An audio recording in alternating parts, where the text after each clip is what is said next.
Buenos días a todos. Hoy vamos a hablar un poquito sobre las tres gunas, sobre sattvas, rajas y tamas, y vamos a traer unos ejemplos, ¿no? Como para tratar de interiorizar un poquito. Obviamente se necesita mucho más que 20 minutos para hablar sobre estas tres gunas, pero pues trataremos de con unos ejemplos integrar esos tres conceptos. Decimos que Maya, la ilusión, pues necesita como estas tres gunas para manifestarse. Realmente no hay Maya, sino hay estas tres gunas. Y estas tres gunas son cualidades y son especialmente cualidades de la mente. Decimos que vamos a poner un ejemplo con este ukelele. Vamos a suponer que tiene solo tres cuerdas. Bueno, vamos a suponer que los ukeleles tienen tres cuerdas. Una cuerdita sattvas, otra cuerdita rajas y otra cuerdita tamas. Decimos que ahí, digamos, el sonido de esta cuerda, ¿sí?, no se podría manifestar si no tuviéramos este cuerpo de esta guitarra, de este ukelele y estas cuerditas, ¿sí? Sin, en el mundo, no, en el universo no manifestado, igual existe el sonido de esa cuerda, de esta y de esta, existe en el no manifestado, pero pues se tiene que juntar con la materia, ¿sí?, para que pueda existir ese sonido. Entonces vamos a suponer que una de las cuerdas es sattvas, otra es rajas y otra es tamas. Dependiendo de la carga kármica que traiga nuestro espíritu, nuestra alma, pues vamos a tener una vida que puede ser predominantemente sádvica, predominantemente rayásica o predominantemente tamásica. Sin embargo, siempre vamos a tener las tres. No hay manera de, en este mundo manifestado solamente, no hay manera de que haya un ukelele con una cuerda solamente, o un ukelele, sí, o con dos. Están las tres. ¿Qué sucede? A lo largo, pues, en nuestra vida, puede que nuestra canción, nuestra melodía, predominantemente yo esté tocando de manera sádvica y eventualmente, se me metió en rayas. O eventualmente tengo una acción, un pensamiento, una palabra tamásica. Pero sí, hay una de las gunas que va a predominar. ¿Y depende de qué? De nuestra carga kármica. Entonces, para explicar como un poquito sattva, rajas y tamas, bueno, primero, sattva se manifiesta como la pureza y el conocimiento, ¿sí? Pensamientos puros, acciones puras, palabras puras.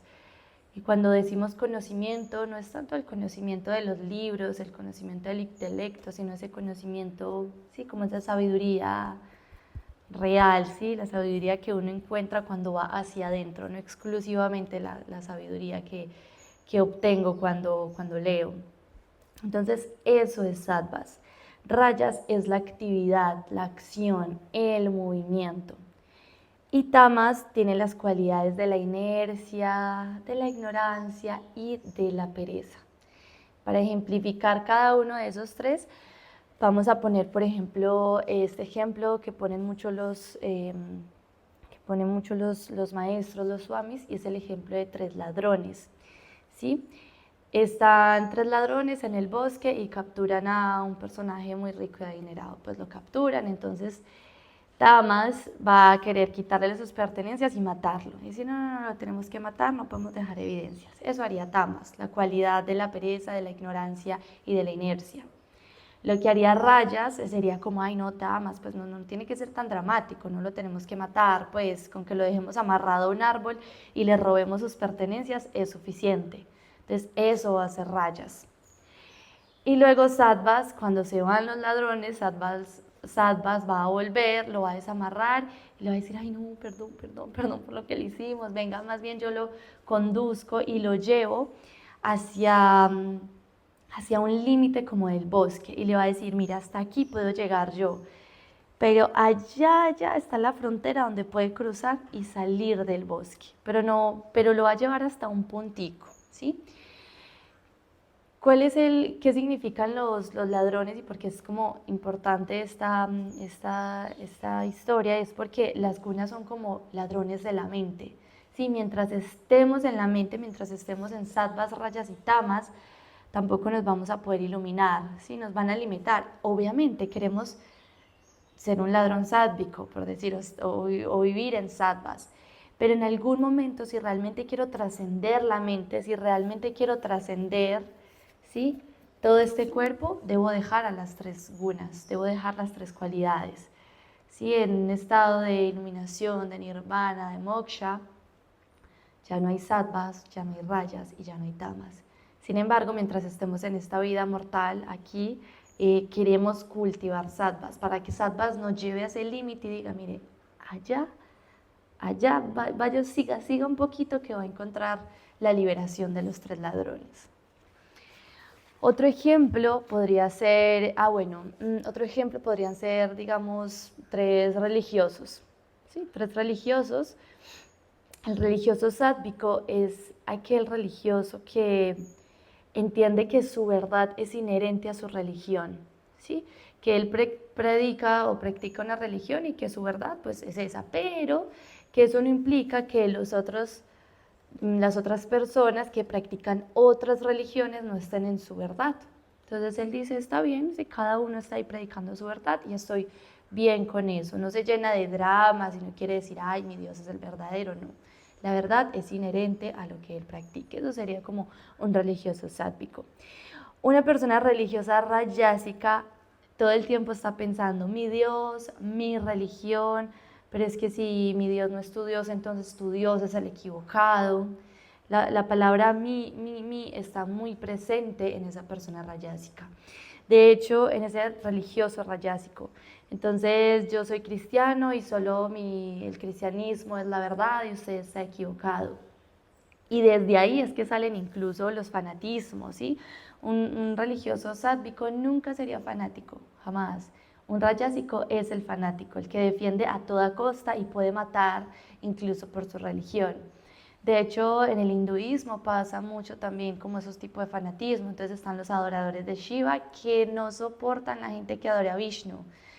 Y cuentan que incluso esos adoradores fanáticos, por ejemplo, a veces tienden a colgarse como una campanita de las orejas y digamos es un adorador de Shiva, por ejemplo. Y si alguien pronuncia tan siquiera el nombre de Vishnu, como que suena en la cabeza para que titile la campanita y así el sonido de la campana impida que Vishnu entre a sus oídos.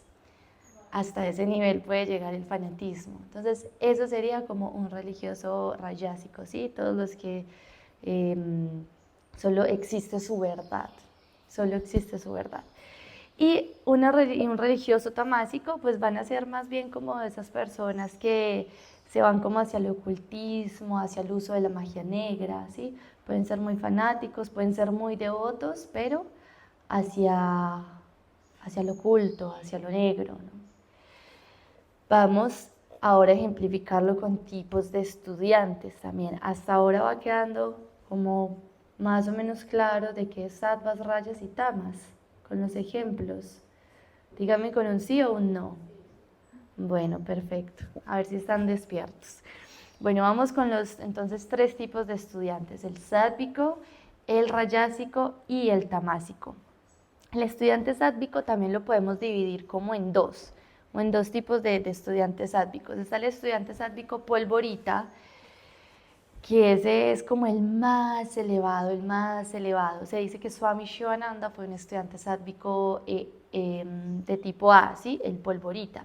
Y son esas personas que solo necesitan contacto con su maestro un par de horas. Se dice que Shivananda solo conoce a su maestro un par de horas y ya se le iluminó el coco. O sea, como que, ok, ya entiendo todo esto, ¿sí?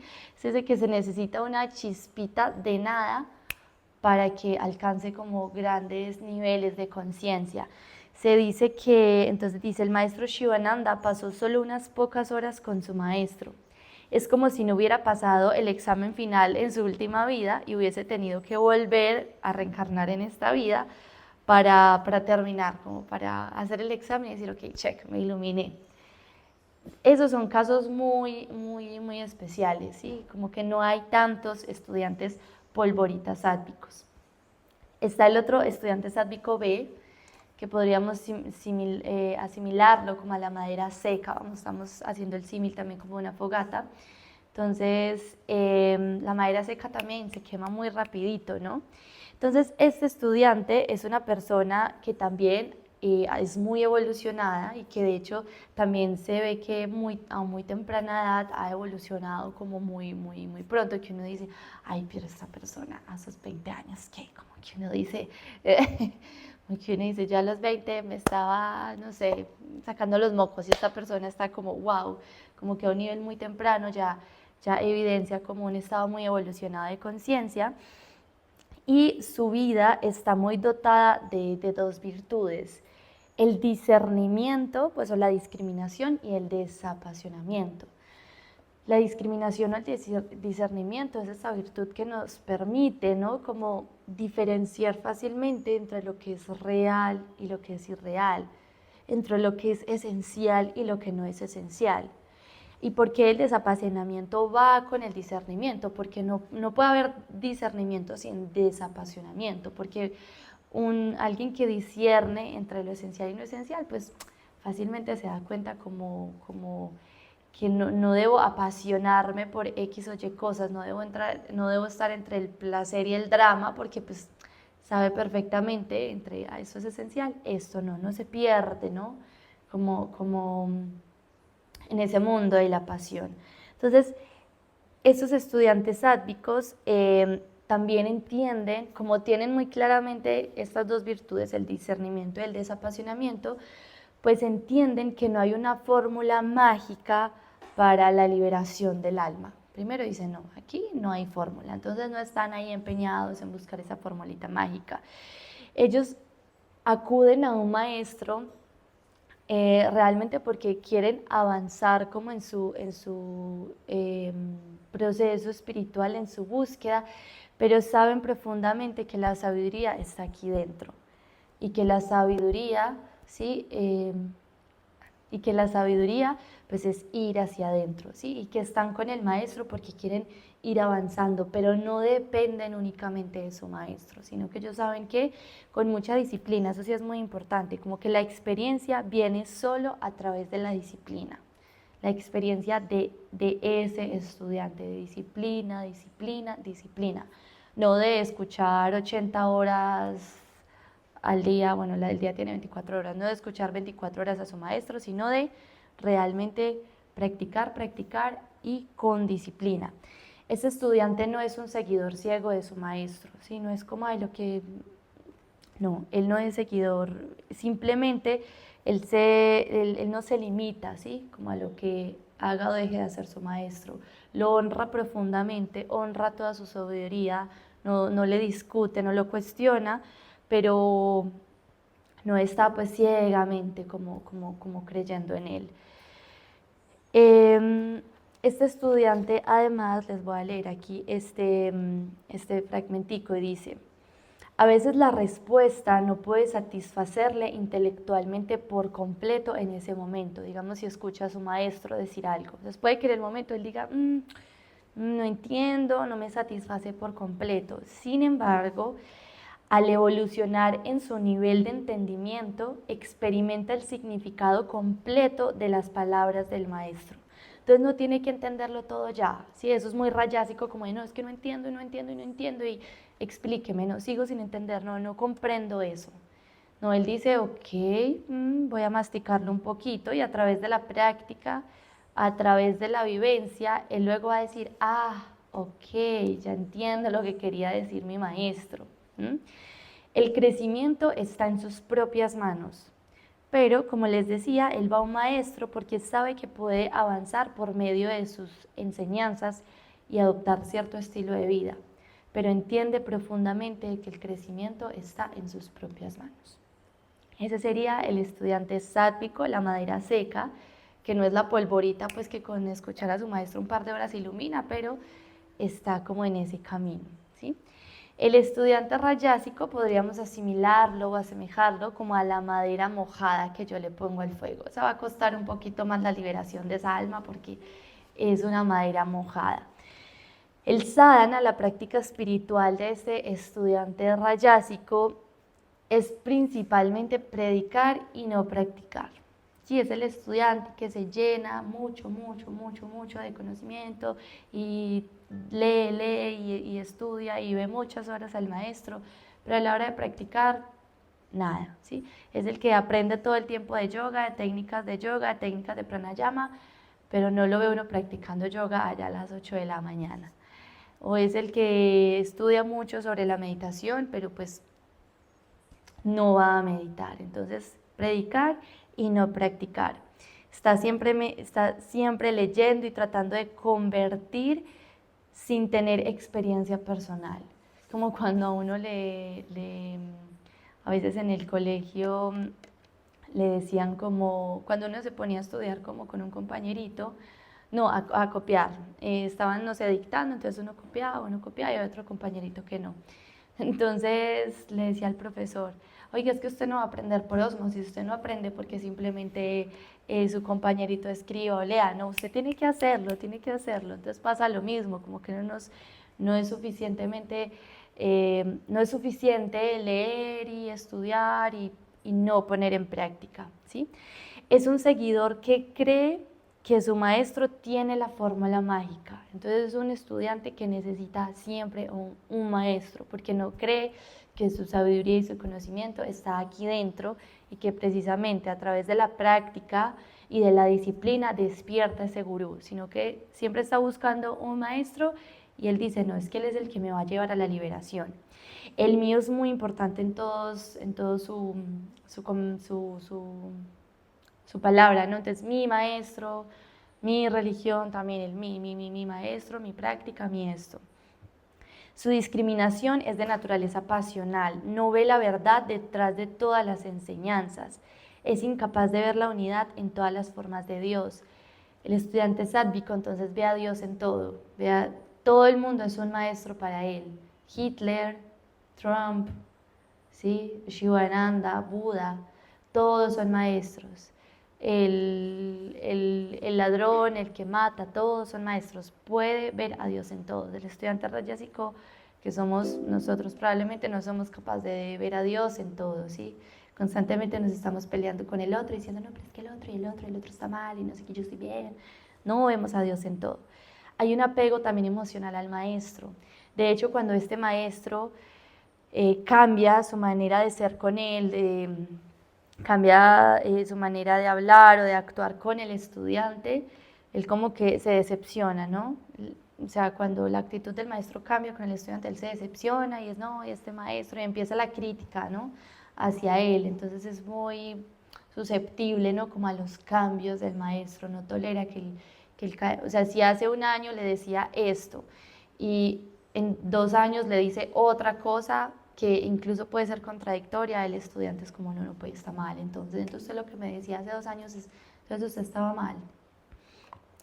Y el estudiante tamásico, que es la madera verde, esa madera más difícil de quemar, es así, para la liberación está un poco complicada, es ese tipo de estudiante que tiende a malinterpretar todas las enseñanzas de su maestro. O sea, es así, malinterpreta absolutamente todo. Y de hecho tiende a hacer la vida miserable de su maestro. ¿Sí? Tiende como a hacer esa piedrita en el zapato y ahí sí, a cuestionarle todo, discute simplemente por la necesidad de discutir. La persona que le pelea y le pelea solamente por la necesidad de discutir. No hay ninguna cantidad de enseñanza que tenga algún efecto sobre él. Siempre falta y siempre hay una necesidad de discutir. Y son estudiantes que, vuelve y juega, van a estar más interesados en adquirir ese conocimiento más oscuro, ¿no? Más de magia negra, más del ocultismo, trabajo con los muertos, por ejemplo, en un sentido denso, maluco. No van a utilizar o no van a buscar maestros puros o maestros que quieran llevar como a la liberación de su alma, a un estado de pureza, de armonía, sino como más hacia a ese tipo de búsqueda, ¿no? Como espiritual también, pero hacia lo oscuro. Pregunta por parte de Pincel Místico.